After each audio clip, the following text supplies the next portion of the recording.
Joining me now, the National Director of Wolf-PAC, Mike Mineta. Mike, great to have you in the studio. How you doing, brother? Excellent. Good to be back on Rebel headquarters. Thank you. Yes, where you belong. Me back. Yeah. So, Mike, I was talking to a progressive this morning, and he was pretty down on the possibilities of change, and he desperately wants to get money out of politics, but he was not overly optimistic about that. Should he be optimistic about it? He absolutely should. Yes, we have the army. We're building it, but yes, he should. I wanted to kind of, I guess, do it in a good news, bad news sort of thing. You know, we'll get to the hope. So there's still bad news, and we don't want to trick anyone here. Like the corruption still isn't fixed, Cenk. No, really? I can see why. We're breaking news every day here. I can see why he has some despair on that. You know, we've been working at this for 40 to 50 years. Lots of good people, lots of good groups, and it does not get better. One election after the next is the most expensive in history, right? Like these most recent midterms. So, yeah, I mean, this was supposed to be government dependent on the people. We have gone astray. We have not fixed it. We have not been able to get back on course. That is just an unfortunate reality. You know, we're still giving our tax dollars to the richest 1%, while the middle class continues to erode. You know, our children are going into debt, just trying to get a college education. We have people just trying to stay alive, you know, because of our healthcare system and going in debt because of that. You know, healthcare is still the #1 cause of bankruptcy in the United States, just people trying to stay alive. So we do have a lot to fix, but so that is the bad news, but the good news is much better. So we should focus on that. And that is, we don't have to reinvent the wheel. Like, we already know how to do this. We already know how to bring about much needed constitutional change. And that's what Wolf-PAC is doing. We are deploying a proven strategy. There has been big problems in this country in the past that have required constitutional change, and you do exactly what Wolf-PAC is doing. We are calling for a convention under Article 5. There's only 2 ways to propose an amendment. One is through Congress. 2/3 of them would have to propose it. We don't see that as very likely. The only other way to do it is you get 2/3 of the states to demand a convention. Now, the majority of US constitutional amendments have included a convention campaign.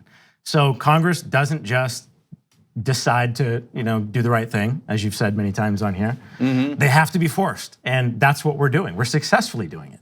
And, you know, so far we've gotten 10% of the state governments to do this, to pass the Wolf-PAC resolution.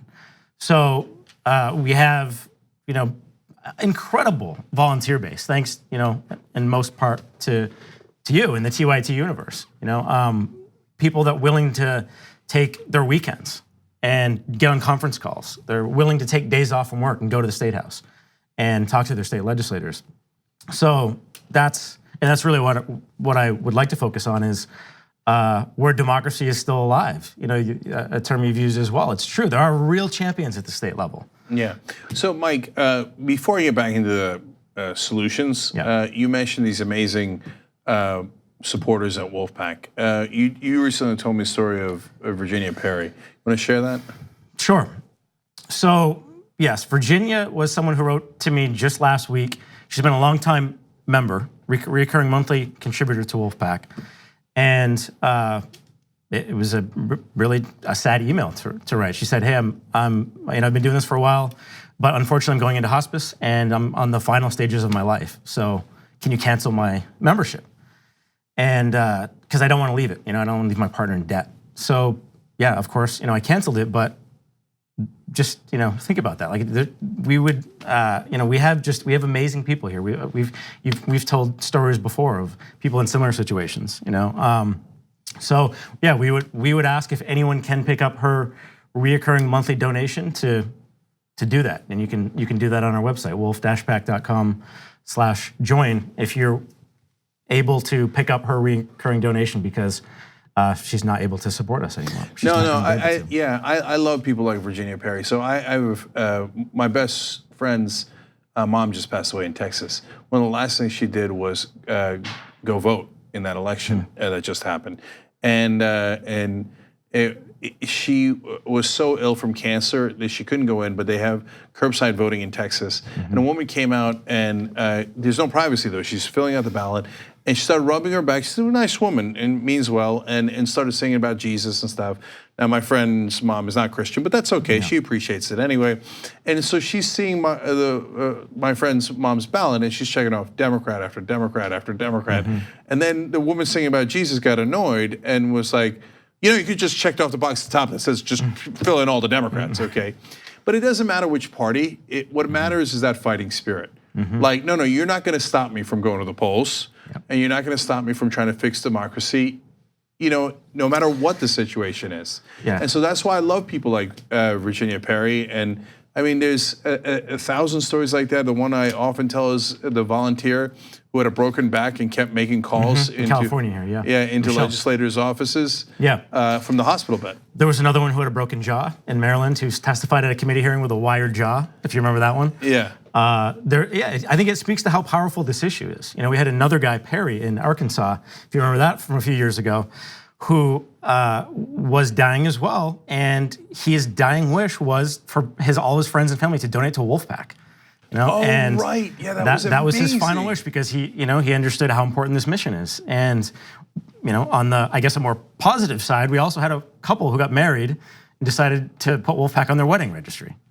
Oh, Rebecca that's right. And Justin, I believe it was. Instead of giving gifts, these are the type of people that we have at Wolf-PAC, that understand, hey, we're all in this together. We got to do whatever we can to bring about this change. So I was reminded of the Republican legislator, I think it was in Vermont, who said, my son didn't go to die in Iraq so that we don't have freedom here at home. Vicky Strong, Vicky Strong? Yep. Oh, wonderful. It was Vermont? Yep.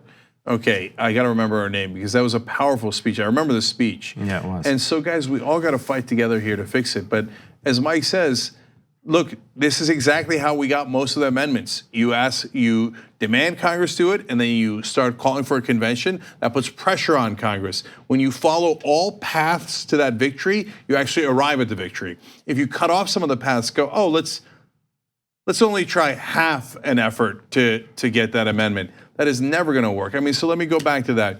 So right now, some well-meaning Democrats say, well, maybe we could revive the Disclose Act, and maybe we can convince enough Republicans in the Senate to at least tell us who's bribing them. Yeah, exactly. Why we can't rely on Congress. We can't, or the Supreme Court now as well. They couldn't even pass something as simple as Disclose Act when the Democrats control both chambers in Congress. We just can't rely on them. That would be naive. So Wolf-PAC is pursuing the strongest possible solution, which is an amendment to the Constitution using a proven strategy. There is historical precedence for this. It goes back all the way to the Bill of Rights. They did not want, Congress wasn't going to propose those 10 amendments. New York and Virginia called for a convention to propose them, and Congress said, oh yeah, we'll do it. But they had to be provoked. And the 17th Amendment, we've talked about that before. They got all the way to one or two states shy of the 2/3 needed, and Congress did it. I mean, there's multiple examples throughout our history, so we have to be doing this. Mike, I never thought about it that way, but there's all these so-called progressive groups who say, no, we can't have a convention because that would jeopardize the Bill of Rights. The only reason you have the Bill of Rights is because somebody said we should have a convention. Otherwise, you wouldn't have gotten them in the first place. Yeah, it's... Yeah, that is deeply ironic. All right, so Mike, we had elections, obviously, that everybody paid attention to the national level, but there was also state elections, and you guys participated, but you're nonpartisan, so you participated in a couple of different ways. First of all, did you back any Republicans? We did, yes. We supported a Republican in Georgia, Chuck Hofstetler, I hope I'm saying that right. He signed the Wolf-PAC pledge and gave us a really strong quote about his concern for dark money in politics and wanting to do everything he could to fix it. So he signed a pledge saying he was going to support our resolution. Now, I'm sure that I don't want to find out what Chuck Hofstetler's opinions are on other issues, but that's not the point. That's certainly not the point of your organization. The point is, are you in favor of doing campaign finance reform, or are you not? And if you are, you guys they've done an excellent job of dividing us, right? And that's why we just cannot, we're constantly trying to remind everybody that we cannot get dragged into these partisan issues. We have to fix this first. And this is a good example. There are a lot of groups that say they're bipartisan, but we walk the walk. We are going to support both parties if they're willing to state in public that they're going to support our legislation. Because at the end of the day, we know we must do that first and then we can get back to all the other disagreements. But otherwise, we're just fooling ourselves. We have to come together on this issue. But if they don't support Wolf-PAC, there are consequences. There are. So again, if you support Wolf-PAC, and again, we are funded almost entirely by people who pay $10 a month. So if you can do that, wolf-pac.com/join. I don't think your $10 a month has ever gone further. I mean, we work extremely hard. We get involved in races. We did one in Maryland this year. We ran one against someone who had stopped us in a committee. We were basically one person away from passing Maryland to making them the 6th state to demand this constitutional change. And we could not have that person on the committee again this year to stop us again. So we dropped nearly $50,000 and she lost by 32%. Yeah. When incumbents almost always win, and they'd been in a similar race before, and there was only a 1% difference, and she lost by 32%. So we know how to run elections. Yeah, and I remember the complaints you got in Connecticut saying, well, that's not fair, you guys are spending money in politics. Well, there's one good way to fix that. Right. You could vote to get money out of politics, and then we'd be done. And that was a Democrat you guys ran a race against, but it was in a primary, so it was another Democrat that you supported. Right. Who had signed our pledge and supported us in the House, yep. All you care about is people who signed the pledge and actually want to get money out of politics. All right, Speaking of which, one more race, the speaker's race in Connecticut. So yeah, quick story. A couple years ago, we were pushing in Connecticut pretty hard, had lined up a lot of support, thought we had the votes, but it was late in the year, so there was only like a week left. And we were doing everything we could to make sure that our resolution got prioritized. Because in state politics and all politics, it's just a lot of times it's a matter of who gets a vote. So I went to the majority leader, Joe Arasimowicz. They call him A to Z because his name contains every letter of the alphabet. And asked him, hey, can you prioritize this resolution? And at the time, he had some of these concerns that some people on the left have about the convention process. But the thing about him was he was willing to sit down and hear us out. So he said, sure, I'll sit down with you. Larry Lessig actually happened to be coming by and was willing to stop by the State House if we could get this meeting. So he's like, yeah, set it up. And this was on a Saturday, only 5 days left in session, something like that. He gave us an hour of his time. Larry Lessig laid it all out there, said these are the facts about the convention. This is why we have to do this for this issue. And he got it. We came into that meeting and be like, all right, I understand. I can support this now. And the next day, it was a Saturday, and there was 200 bills on the agenda. Ours was not one of them. And by the end of the day, I think they'd only gotten through like 4 or 5 bills, and we still weren't on there. And all of a sudden, well, the Wolf-PAC resolution is the next one up. And it was him. It was because he understood, wow, we've got to, there's all these things going on at the state level. We have to be able to take a step back and look at the bigger picture. And that's what he was able to do. And sure enough, we came up, we passed the House. Some things happened on the Senate side that were out of our hands, so we weren't able to make Connecticut one of the states at that time. But fast forward to this year, he's now the Speaker of the House, he's running for his last term. We heard that he was gonna have a really tough election. So we said, hey, we need champions like that. That's what we're all about. We support those who support us, So we decided to get involved. We sent out a really powerful letter to a bunch of voters in his district. And at the end of the day, on election night, he had only won by 37 votes out of like 6,000. So, not gonna take all the credit. He's a very well-liked guy. He runs a good race, but we probably helped push him over the finish line. And then they had to do a recount, and he was just officially elected this week, won by 50 votes. So, but we're proud to do that. I love supporting a guy like that. He's a true leader.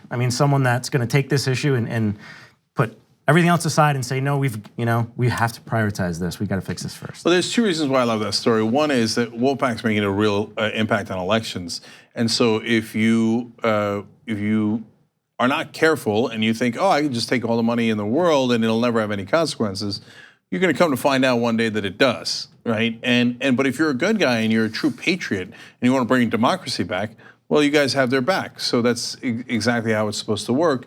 And so the second reason I like that story is because it gives me hope that at the state level, legislators still actually listen and sometimes change their mind or open their mind to an issue where they might have a different opinion or just didn't have an opinion in the first place, but it's not based on the money. In that case, when you guys had the original conversation, there was no money involved at all. It was just Professor Lessig coming in from Harvard, one of the top law professors in the country, and also the godfather of the campaign finance reform movement. And the guy has a conversation with him, goes, "You're right." Like that never happens at the national level, but at the state level, I've seen story after story of that happening because of Wolf-PAC, and it gives me hope. Yeah, and they're never going to know because we're a super PAC, so we can't coordinate with any election. So we had no idea we were doing that, and neither did the person in Maryland who we spent money against. That's how it works. I mean, we're a super PAC to end super PACs, right? Ideally, we wouldn't be able to do this on any level, right? But that's the system that we're in, so we're going to use every tool that we have to make sure we get this done. And obviously, carrots and sticks that you talk about is part of how politics works. It's a reality. 100% right. So look, we've been talking about wolf-pac.com/join. That is to become a member. And so when they threaten Wolf-PAC's donors, it's hilarious because it's you guys $10 at a time. And then they're discouraged because they can't defeat you. If it was just one big donor, that'd be easier to go after. But you guys are the real power in this country. But you can also volunteer. It makes a giant difference. wolf-pac.com/volunteer. And if you just want to do a donation, however large, and not just give $10 a month, but you want to donate, wolf-pac.com/donate. Or stick. Yes. Yep. So because there's carrots and sticks, and people are too reluctant to use the sticks part of it, but we have to use every avenue we have in order to get to the solution, which is to get the money out of politics and bring democracy back. So let them know there are going to be consequences. If they vote for corruption, we're going to come to get them. So wolf-pac.com/stick to give to the campaign fund donation. All right, Mike Mineta, National Director. Thank you, brother. Okay, appreciate it, man. Thanks for coming in. Thanks for watching this free clip of the Young Turks. Don't forget to become a TYT member today. For more exclusive content, join now at tyt.com/join.